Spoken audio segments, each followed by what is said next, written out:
Good morning class 8th बच्चों, आपकी बसंत पाठ्य पुस्तक से आज हम पढ़ने जा रहे हैं चैप्टर ये सबसे कठिन समय नहीं। इससे पहले आपने पढ़ा था चैप्टर क्या निराश हुआ जाए। जो चैप्टर था निराश हुआ जाए, उसी तरह का भाव इस कविता में भी व्यक्त होता है। इसकी जो कवयित्री हैं वो हैं जया जादवानी। जैसे कि शीर्षक से ही पता चल रहा है, यह सबसे कठिन समय नहीं। अर्थात कवयित्री ये मानती है कि ये मुश्किल समय है, लेकिन सबसे अधिक कठिन समय नहीं है। ये समय जो है वो किसी भी उस पर हम रखकर सोच सकते हैं, इसका उदाहरण दे सकते हैं। जैसे जो इस समय चल रहा है, हम ये कह सकते हैं कि ये भी सबसे अधिक कठिन समय नहीं है, सबसे अधिक मुश्किल समय नहीं है। बहुत अधिक निराश होने की आवश्यकता नहीं है। तो हम इस कविता को पढ़ेंगे और इसका भाव समझेंगे।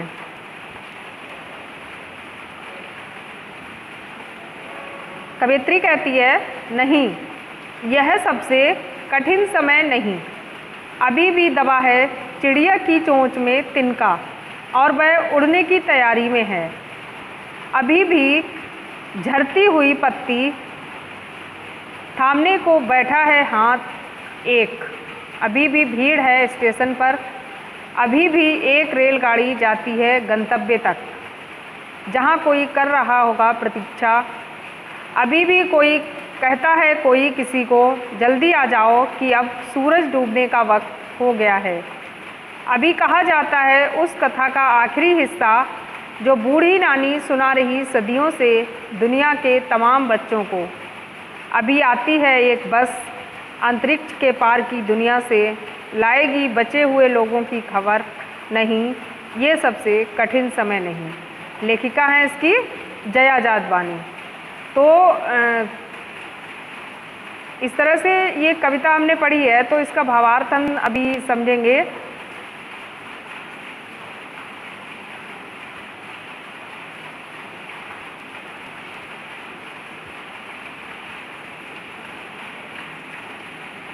कवयित्री ने कहा है ये सबसे कठिन समय नहीं है, या वर्तमान का जो मुश्किलों का दौर होता है ना, परेशानियों का दौर होता है, वो सबसे अधिक कठिन समय नहीं है। उसके लिए उसने जो अच्छी चीज़ों का उदाहरण दिया है, वो कहती है अभी भी दबा है चिड़िया की चोंच में तिनका और वह उड़ने की तैयारी में है। वो मानती है कि कठिन समय क्यों नहीं है, क्योंकि आज भी चिड़िया जो है वो चोंच में तिनके दबाकर ले जाएगी और अपने बच्चों के लिए घोंसला बनाएगी। अर्थात चिड़िया जो है वो सकारात्मक है, आज भी वो घोंसला बनाने की तैयारी में है, तिनके उठाकर ले जा रही है और घोंसले की बनाने की तैयारी कर रही है। अर्थात चिड़िया जो है वो सकारात्मक सोच रखती है और वो बच्चों के लिए घोंसला बनाने की तैयारी में जुटी हुई है। तो क्योंकि जो प्रकृति है, संपूर्ण सृष्टि जो है, इसमें पशु पक्षी पेड़ पौधे सभी सृष्टि का हिस्सा होते हैं। तो कवयित्री जो है वो सभी से उदाहरण देती है कि चिड़िया जो है वो अगर इस तरह से सकारात्मक है, इसका तात्पर्य यह है कि सबसे अधिक मुश्किलों का दौर जो है वो अभी तक नहीं आया है और हमें निराश होने की, परेशान होने की आवश्यकता नहीं है।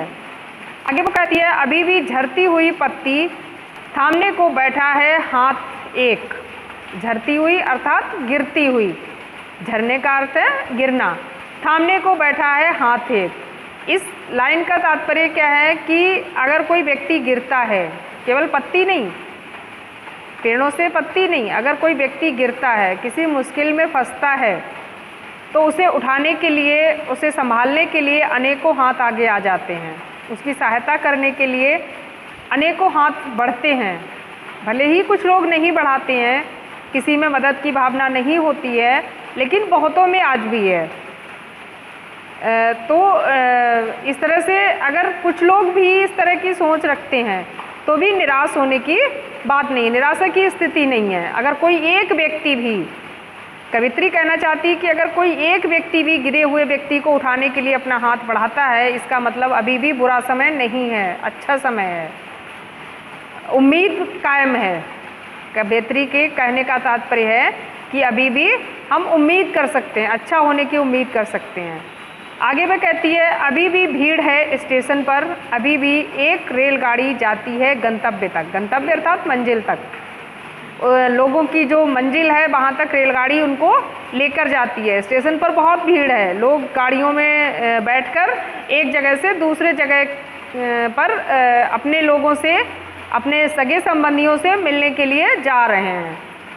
स्टेशन की जो भीड़ है वो ये बताती है कि लोग अभी भी अपने प्रियजनों से मिलने के लिए बेताब हैं और उनसे मिलने के लिए जा रहे हैं।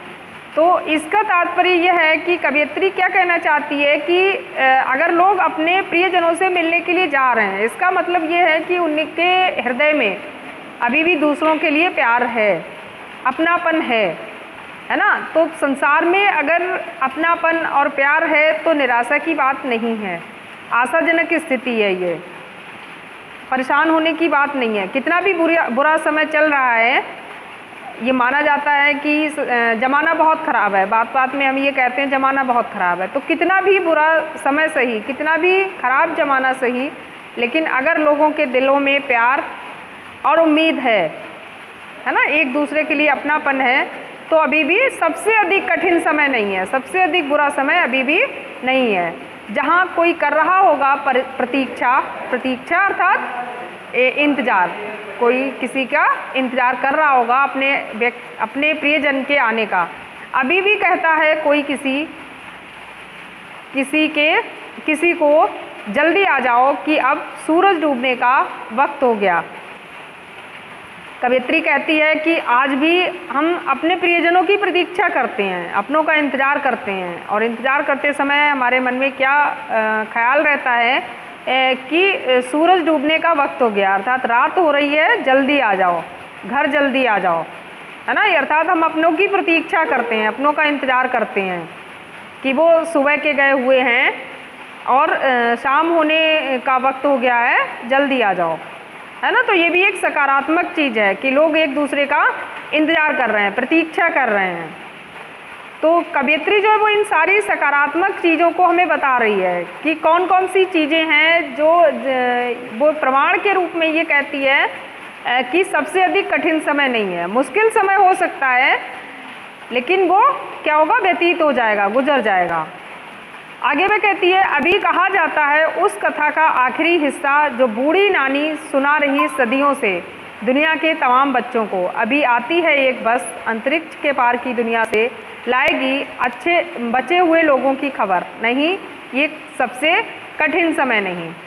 अंत में कवयित्री कहती है कि आज भी जो बूढ़ी नानी दादी जो कहानी सदियों से सुनाती चली आ रही हैं बच्चों को, उन कहानियों का जो अंत होता है वो हमेशा सुखद होता है। कहानी का जो नायक है वो कितना ही संघर्ष करता है अपने जीवन में, लेकिन अंत में उसकी विजय होती है ना, वो जीतता है। तो ये कहानियों का जो उद्देश्य था वो यही था कि बच्चों में पॉजिटिव सोच को विकसित किया जाए, और आती भी थी, है ना। तो लेखिका यही कहना चाहती है, जो कवयित्री है वो यही बताना चाहती है कि आज भी हमारे देश में बूढ़ी दादी बूढ़ी नानी बच्चों को वही कहानी सुनाती हैं जिनका अंत जो होता है हमेशा से सुखद होता है, और बच्चों में जिनसे अच्छी आदतें और सकारात्मक सोच विकसित होती है, जिनका उद्देश्य यही होता है। तो इस कविता के द्वारा कवयित्री यही कहना चाहती है कि अभी भी मुश्किल वक्त है, लेकिन सबसे अधिक कठिन समय नहीं है, अर्थात निराशाजनक समय नहीं है। हमें निराश होने की आवश्यकता नहीं है। बहुत सारा गलत हो रहा है, बहुत सी चीज़ें गलत हो रही हैं, लेकिन फिर भी बहुत अधिक कठिन समय नहीं, सबसे अधिक कठिन समय नहीं है। क्वेश्चन है ये, देखिए, ये कठिन समय नहीं है, ये बताने के लिए कविता में कौन कौन से तर्क प्रस्तुत किए गए हैं। कौन कौन से तर्क प्रस्तुत किए गए हैं? नंबर 1, चिड़िया जो है वो तिनका लेकर आज भी उड़ने की तैयारी में है और घोंसला बनाने की तैयारी में है। ये तर्क दिया है कवयित्री ने। किसी गिरे हुए व्यक्ति को उठाने के लिए आज भी कोई ना कोई हाथ आगे बढ़ता है। आज भी स्टेशन पर भीड़ है, इससे पता चलता है कि लोग जो हैं वो अपने प्रियजनों से मिलने के लिए जा रहे हैं। आज भी लोग घरों में बैठकर अपने जो सुबह को प्रियजन निकले हैं उनकी प्रतीक्षा करते हैं, उनका इंतज़ार करते हैं। तो ये भी एक सकारात्मक बात है। ये भी लेखिका ने ये तर्क दिया है कि आज भी ये अच्छी बात होती है। और आज भी बूढ़ी दादी नानी जो कहानी बच्चों को सुनाती हैं उनका सार यही होता है, उनका अंत यही होता है कि जीत जो है वो सत्य की होती है। तो इतनी सारी अच्छी चीज़ें अगर संसार में हो रही हैं तो ये कैसे माना जा सकता है कि ये सबसे कठिन समय है। तो इस तरह से ये कविता को हमने पढ़ा। इसके बाद में जो ये पहाड़ से ऊंचा आदमी, ये केवल पढ़ने के लिए होता है चैप्टर आपका, इसको आप पढ़ लीजिएगा। इसमें दशरथ मांझी की कहानी दी हुई है जिन्होंने पहाड़ तोड़कर और रास्ता बनाया था। इसको आप पढ़ेंगे तो ये बहुत ही प्रेरणादायक प्रसंग है। उम्मीद करती हूँ कि इसका भाव जो है आपको समझ में आ गया होगा। Thank you.